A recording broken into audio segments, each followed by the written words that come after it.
অবশেষে সাকিব আল হাসানের বিষয়ে মুখ খুললেন প্রধান উপদেষ্টা ডক্টর ইউনূস।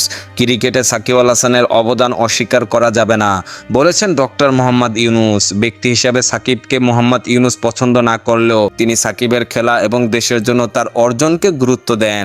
সাকিবের কিছু সিদ্ধান্ত নিয়ে সম্প্রতি আলোচনা সমালোচনা হলেও ডক্টর ইউনূস মনে করেন সাকিবের মতো প্রতিভাকে সঠিকভাবে কাজে লাগাতে হবে, কারণ তিনি ভুল সিদ্ধান্ত নিলেও দেশকে এত বড় জরিমানাও ভোগ করতে হবে। তার মতো সম্পদ হারানো উচিত নয় আমাদের। ডক্টর ইউনূসের মতে সাকিবের রাজনৈতিক সিদ্ধান্ত ভুল হতে পারে, কিন্তু তার মানে এই নয় যে তাকে এমন শাস্তি দেওয়া উচিত যা দেশের জন্য ক্ষতিকর। তিনি আরও যোগ করেন, আমরা একটা রত্ন হারাতে যাচ্ছি। রত্নকে আবেগ দিয়ে নয় বরং বুদ্ধিমত্তা দিয়ে ব্যবহার করতে হবে। ডক্টর মোহাম্মদ ইউনূস বলেন, সাকিব আল হাসান বিশ্বের দরবারে বাংলাদেশের মুখ উজ্জ্বল করেছে, বাংলাদেশের পরিচিতি এনে দিয়েছে। তিনি আমাদের দেশের সম্পদ। ব্যক্তি সাকিব আল হাসানকে আমি খুব অপছন্দ করি, তাই বলে ক্রিকেটে তার অবদানকে অস্বীকার করা যায় না।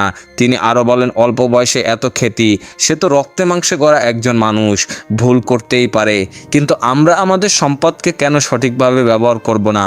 রাজনীতিতে আসা তার ভুল সিদ্ধান্ত হতেই পারে, তাই বলে এত বড় শাস্তি, এতে আসল ক্ষতিটা কার বা কাদের হয়েছে? আমরা একটা রত্ন হারাচ্ছি। রত্ন তো একটা পাথরই, তার থেকে আমরা আবেগ কেন চাইব? রত্নকে আমরা কাজে লাগাবো। খেলাধুলার সকল আপডেট পেতে আমাদের ইউটিউব চ্যানেলটি সাবস্ক্রাইব এবং ফেসবুক পেজটি ফলো দিয়ে লাইক, কমেন্ট, শেয়ার করে আমাদের সাথে যুক্ত থাকুন। ধন্যবাদ।